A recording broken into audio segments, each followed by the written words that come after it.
Noida sector 150 में engineer युवराज की मौत के 12 दिन पूरे हो चुके हैं। एसआईटी की जांच भी पूरी हो चुकी है। मामले में लापरवाही बरतने वाले अधिकारी और कर्मचारियों पर कार्रवाई की तलवार लटक रही है, जिससे बचने के लिए अधिकारी भी जुगत में लगे हैं। इस बीच कार के गड्ढे में गिरने पुलिस को दी गई सूचना, बचाने की कोशिश करने वाले मुनेंद्र के बयान और 2 घंटे तक युवराज के जिंदा होने के दावों पर भी सवाल उठ रहे हैं।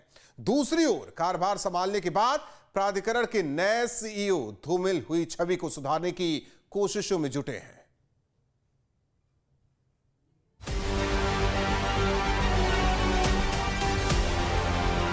सोलह 17 जनवरी की रात नोएडा सेक्टर 150 में इंजीनियर युवराज मेहता की कार पानी से भरे गड्ढे में गिर गई। युवराज मेहता ने कॉल कर पिता को इसकी सूचना दी। पिता ने पुलिस को सूचना दी। सभी मौके पर पहुंचे, लेकिन समय पर सहायता नहीं मिलने की वजह से युवा इंजीनियर कार समेत पानी में डूब गया और उसकी मौत हो गई।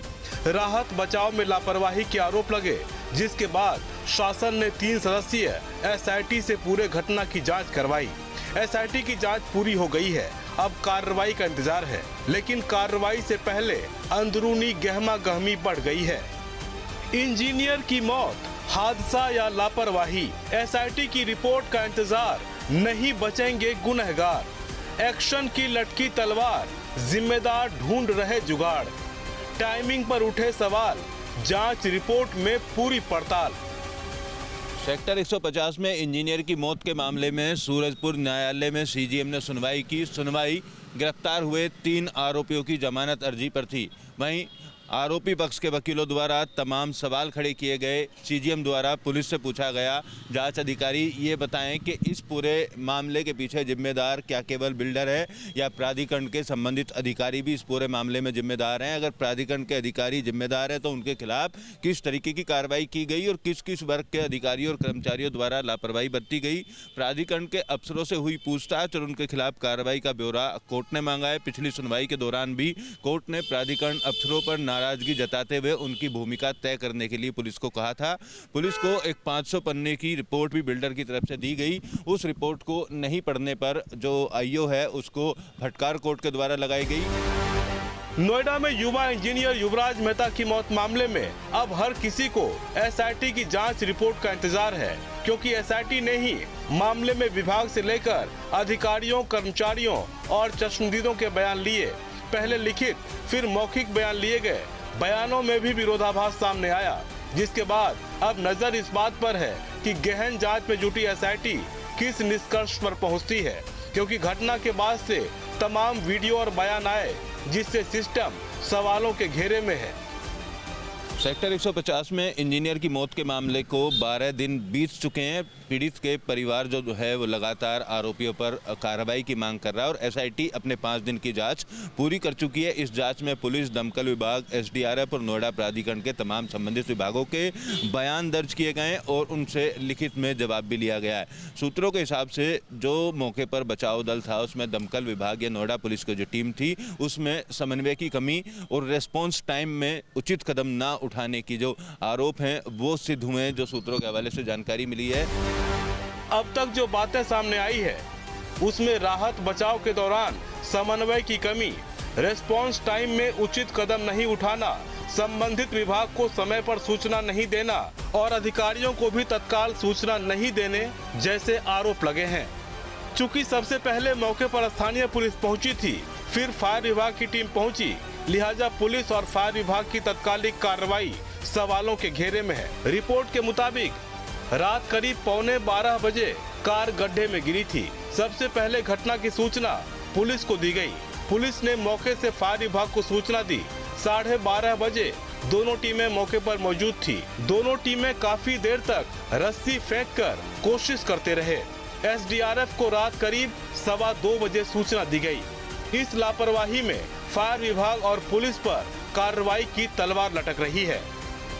रेस्पॉन्स टाइम के अंदर संबंधित विभागों को जानकारी नहीं देना और संबंधित अधिकारियों को उससे अवगत नहीं कराने जैसी लापरवाही सामने आई है। एसडीआरएफ को भी तकरीबन 2:15 बजे फ़ोन किया गया, जबकि घटना 11:45 पर हुई थी। 12:30 बजे तक इंजीनियर का जो मोबाइल था उसकी टॉर्च दिखनी बंद हो गई और उसके बाद भी लगातार रस्सा खींचते रहे और फेंकते रहे। इस तरीके की लापरवाही शुरुआती जांच में फिलहाल सामने आई है, तो उन पर गाज गिरना तय माना जा रहा। मामले में प्राधिकरण के अधिकारियों की भूमिका भी सवालों में है, क्योंकि जो लापरवाही राहत बचाव के दौरान हुई उससे कहीं बड़ी लापरवाही उस गहरे गड्ढे को खुला छोड़ने, गड्ढे में लगातार पानी भरने देने, खतरनाक मोड़ पर कोई सुरक्षा इंतजाम नहीं होने, घटना वाली जगह पर प्रॉपर लाइटिंग नहीं होने और कोई सूचना बोर्ड नहीं होने की भी है, जिसकी वजह से प्राधिकरण में भी जिम्मेदारों पर बड़े स्तर पर कार्रवाई की तलवार लटक रही है। घटना के बाद प्राधिकरण पर जो आरोप लगे हैं वो और भी गंभीर है।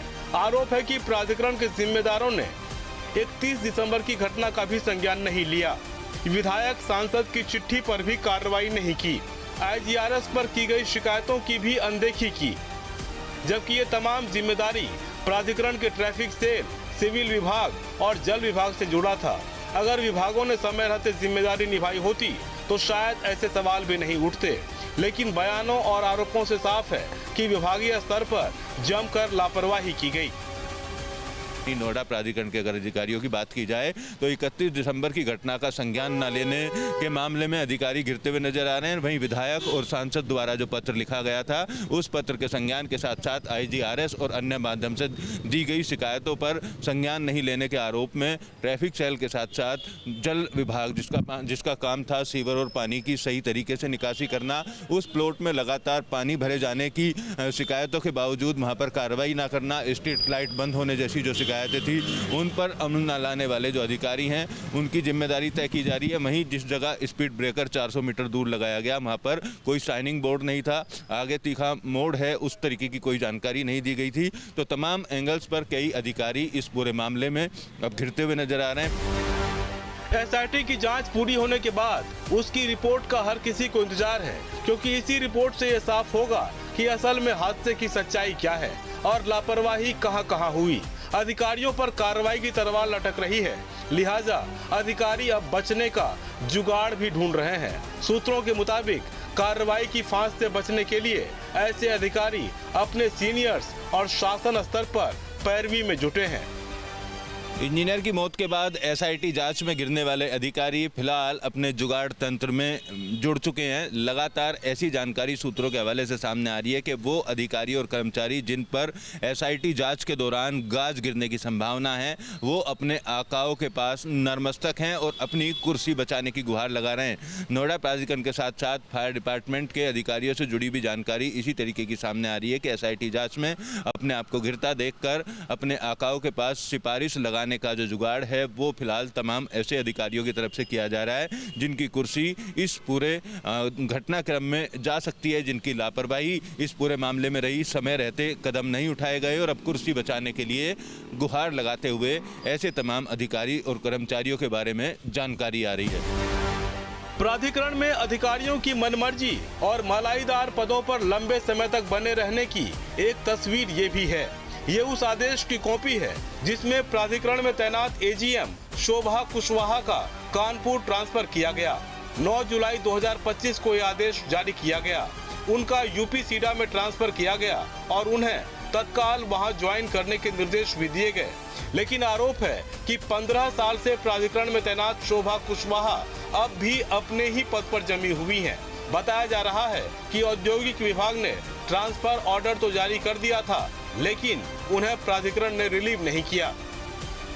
उधर दूसरी ओर नोएडा सेक्टर 150 की घटना के बाद धूमिल हुए प्राधिकरण की छवि को सुधारने की कोशिश भी तेज हो गई है। जिम्मेदारी मिलने के बाद नए सीईओ ने न सिर्फ विभागीय स्तर पर फेरबदल किए बल्कि सिस्टम में बैठे जिम्मेदारों को भी एक्टिव कर दिया है। नए सीईओ के करुणेश ने 10 दिनों के भीतर ऐसे 65 हॉटस्पॉट को दुरुस्त करने के निर्देश दिए हैं, जिस पर एक्शन भी शुरू हो गया है। नोएडा अथॉरिटी में बड़े पैमाने पर प्रशासनिक फेरबदल, अफसरों की नई वर्क डिस्ट्रीब्यूशन लिस्ट जारी, RTI, media, land, builder, housing विभाग में एक्शन, ट्रैफिक, पब्लिक शिकायत समेत कई विभागों में नई तैनाती। शहर के 65 असुरक्षित स्पॉट को दुरुस्त करने के निर्देश। बिल्डर्स को ग्रुप हाउसिंग के ब्लैक स्पॉट ठीक कराने का आदेश। बिल्डर ठीक नहीं करेगा तो प्राधिकरण बिल्डर्स को भेजेगा बिल।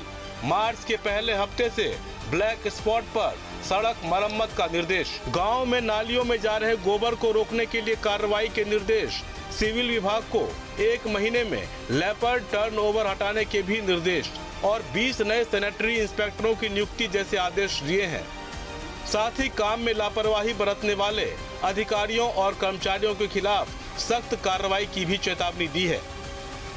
बिल्डर के प्लॉट में भरे हुए पानी के अंदर इंजीनियर की मौत के बाद शासन द्वारा सीओ लोकेश एम को हटा दिया गया था और उनकी जगह कर्णेश जी को चार्ज दिया गया है। फिलहाल नए सीओ ने चार्ज संभालते ही एक्शन लेना शुरू कर दिया है और 10 दिन के अंदर नोएडा शहर के अंदर 65 ऐसे स्थान जहां दुर्घटना हो सकती हैं, हॉट स्पॉट, उनको चिन्हित किया गया है। चिन्हित करने के बाद उन सब पर जारी दिशा निर्देशों के अनुसार कार्रवाई करने के आदेश दिए। 10 दिन के अंदर पूरी कार्रवाई को अमल में लाने की बात कही गई है। जो जगह ऐसी है प्राधिकरण के अंडर में आती है उसमें प्राधिकरण अपने खर्चे पर काम करेगा और जो जगह ऐसी हैं जहाँ बिल्डरों द्वारा गड्ढे खोद कर छोड़ दिए गए हैं वहाँ बिल्डर के खर्चे पर काम करा जाएगा। साथ ही प्रशासनिक फेरबदल भी बड़े स्तर पर किया गया। कई अधिकारियों के कार्य क्षेत्र बदले गए ताकि प्राधिकरण की छवि जिस तरीके से इंजीनियर की मौत के बाद धूमिल हुई है उसको साफ किया जा सके। उसको लेकर नए सीओ लगातार उचित कदम उठा रहे हैं। फिलहाल इस बदलाव के बाद किस तरीके का कार्यशैली में सुधार होता हुआ दिखाई देगा ये फिलहाल देखना होगा। लेकिन अब अधिकारियों के कार्यक्षेत्र में बदलाव के बाद तमाम एक्शन जो हैं वो लिए जाते हुए नजर आ रहे हैं। उम्मीद है आने वाले दिनों में कार्रवाई का असर भी दिखे। इस बीच सेक्टर 150 की घटना मामले में एसआईटी की जांच पूरी होने के बाद हर किसी को अब जांच की रिपोर्ट के साथ शासन की कार्रवाई का इंतजार है, जिससे ये भी साफ हो सके कि आखिर मामले में किस स्तर पर लापरवाही बरती गई या फिर ये सिर्फ एक हादसा ही था। फिलहाल पीड़ित परिवार को इंतजार है कि एसआईटी जल्द अपनी रिपोर्ट मुख्यमंत्री को सौंपे। मुख्यमंत्री के लेवल पर एक ऐसी कार्रवाई की जाए जो आने वाले समय में अधिकारी लापरवाही करने से बचते हुए नजर आए। वीडियो जर्नलिस्ट प्रेम शंकर के साथ अमित चौधरी, न्यूज स्टेट नोएडा। आपके मोबाइल पर तुरंत आएगी ब्रेकिंग न्यूज। स्क्रीन पर सबसे पहले दिखेगी बड़ी खबर। देश दुनिया की हर खबर एक जगह। अब आपके मोबाइल पर तुरंत फटाफट इंस्टॉल कीजिए न्यूज नेशन ऐप और रखिए खुद को अपडेट।